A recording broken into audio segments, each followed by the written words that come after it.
When it comes to logo design, there are a variety of styles you can create. A logo mark is a style of logo that predominantly only uses an icon or shape. Here are some familiar logo marks that only use an icon or shape.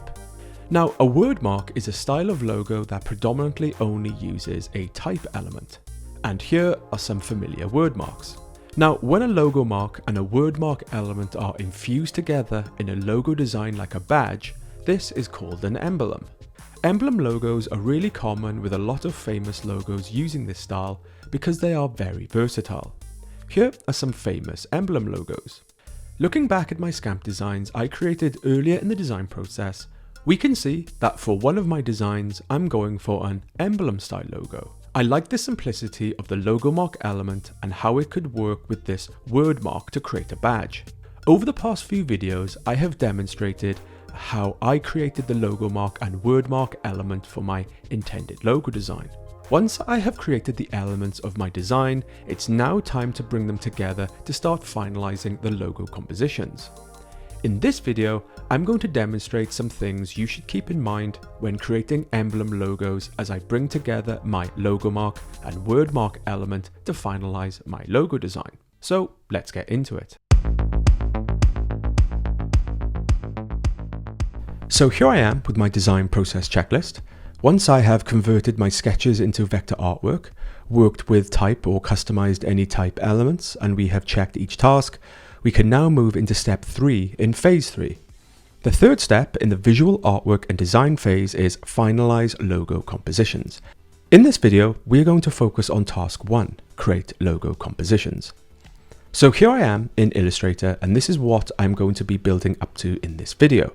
If you're wondering what this logo is about and the context of the design, you can see an overview in the description or in the free PDF course document that accompanies this course.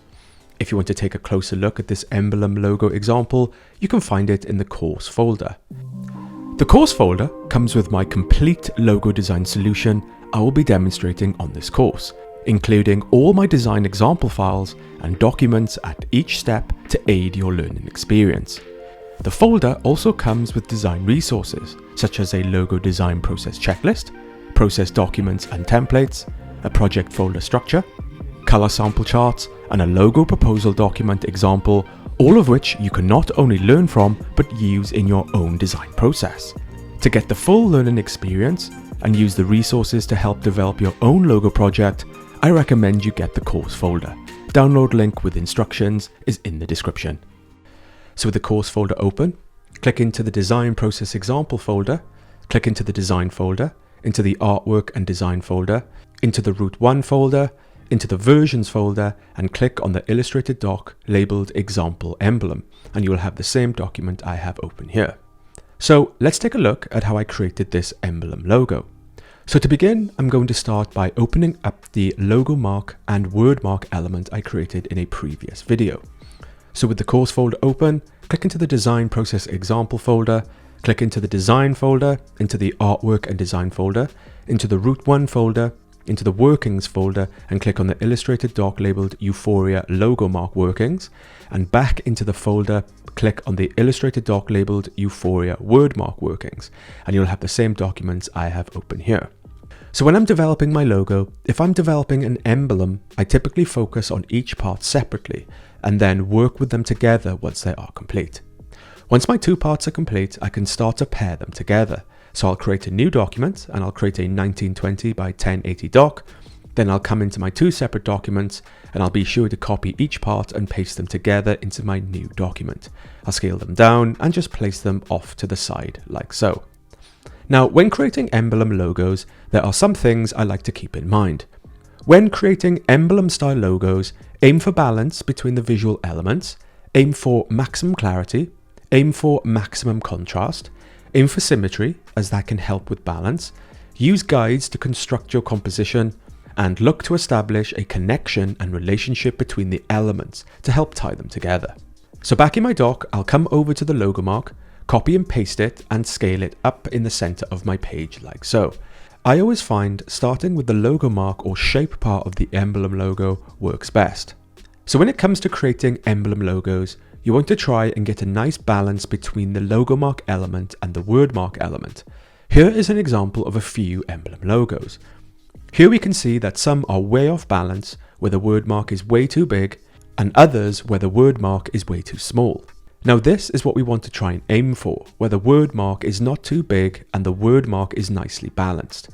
Now we could also look to try and place the word mark element slightly larger, but typically Emblem logos are like badges and are self-contained. We could also look to try and place the word mark inside the logo mark like this, though on this occasion, because the word mark is particularly wide here, with nice space between the letters, it may help to extend it out so that it matches the width of the logo mark behind. This enables the type to sit more comfortably with consistent space above and below, and the type is still legible. Now keep in mind, there is no right or wrong way of doing this. As a designer, you can decide on how large you want the word mark to be, but as a general rule, you want to try and balance the elements as much as possible. So back to my Emblem logo, here in the middle of the canvas I have my logo mark I previously pasted in. So now I'll press Command Y on Mac or Control Y on Windows to go into outline mode. And next I need to create space between my stroke in the middle to place in my word mark. So I'll zoom right in here, and with the square shape tool selected, I'll make sure the fill color is set to white and the stroke is set to transparent. Then I'll draw a box from the bottom stroke line and down to touch the top stroke line of the base below, like so. Next, I'll zoom out and grab the side anchor point to the left and right and drag out. And I'll press Command Y on Mac or Control Y on Windows to go back into normal mode. So what we can see here is a nice white space cut through the logo mark. Now it's really important for my logo design that I allow the 4 strokes to be seen, as this is a significant part of the logo design, where 4 strokes are present. Now a happy coincidence here is that it's also split the logo into 4 sections emitting out. This is a really relevant and important quality to my logo design. So now not only do I have 4 waves, but also 4 sets of waves. Now if I press Command Y on Mac or Control Y on Windows, again we can see that the strokes still exist behind the white box. Next I'll need to split this. So I'll press Command Y on Mac or Control Y on Windows to go back into outline mode. I'll press V to activate the selection tool and click and drag over all the parts. With them all selected, I'll come over to the Pathfinder panel. If you cannot see the Pathfinder panel, come up to Window, scroll down and click Pathfinder, and that should activate the panel. So with the vector selected, I'll click the Exclude button in the Pathfinder panel. Now the artwork may turn completely white here. If so, I'll come over to the Swatches panel and make sure to set the fill to black. So what I just did was, just like a cookie cutter, I used the white box to split apart the vector artwork using the Exclude tool in the Pathfinder panel. Now it's just a case of pressing A to activate the direct selection tool, clicking and dragging through the middle horizontally to select the middle parts. Then I'll press delete once and then again to remove all the middle parts. If I press Command Y on Mac or Control Y on Windows to go into outline mode, I can see that the artwork is now cut properly and that we have the stroke parts perfectly prepared. I'll press Command Y on Mac or Control Y on Windows to go back into normal mode, and now I can bring my word mark element into the middle. So I'll come over to my word mark element, copy and paste it into my new comp. Now I need to scale it up and position it carefully into the middle. So on this occasion, I'll start with the left and place my type over the far left. And I'll aim to place it where I can imagine the curves would be. I'll zoom in, then I'll click on the middle anchor point on the right, hold shift and drag right to scale up. And again, place the end where I can imagine the curve would be. Now, what's interesting here is that the word mark consists of 8 letters. So could I place 4 letters on each side? Well, the issue here is that on the right, there is a letter I, which means the width of the 2 parts will not be the same. So it's going to be difficult to do that without one side looking unbalanced. So what I'll do here is press Command R on Mac or Control R on Windows to activate the rulers. I'll drag a guide out and across to the side or the inside of the left set of strokes, like so. And I'll make sure that the inside stroke of the letter H is lined up. Now this is a bit of a happy coincidence, but what this does is create a sense of alignment that grounds and connects the word mark element to the logo mark behind. Now there may not be the perfect space between, however it does now sit comfortably inside with a sense of belonging. Now I'll make sure that the word mark is placed perfectly in the center vertically, and now it looks like the space between the elements are the same. This also helps to ground and connect the wordmark element to the logo mark behind. Perfect! So with the new vector artwork, I can now save this into my project folder. So I'll come up to File, Save As, and navigate to the project folder, into the design folder, into the artwork and design folder, into the new folder we prepared earlier, into the form folder, into folder versions, and I'll name this Euphoria Emblem and click OK, and I'll have a new copy of my vector artwork. So this is a method I have used to create an emblem logo, where I have a background logo mark shape and placed a word mark element into the center. What I feel I have achieved here in this example is balance between the visual elements, maximum clarity, maximum contrast, symmetry that has helped with balance. I have used guides to construct my composition, and I have established a connection and relationship between the two elements to help tie them together.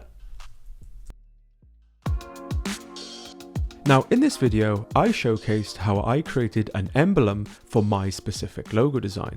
Now you are welcome to follow along with my example, but if you're following along with this course and doing your own design, I would recommend you undertake the same process I have demonstrated here, but compose your own elements to suit your design if appropriate. So if you are following along with your own design, take a pause and carry out your process. Before moving on, undertake the same process I have just demonstrated to compose your own logo composition if appropriate. And be sure to share your vector artwork and development over on Instagram or Twitter and tag me. I'd love to see what you can come up with. Remember, you will be able to use these next when we come to finalizing our designs. Once you have your logo composition, let's continue. So those are some things you can keep in mind when you're creating emblem style logos.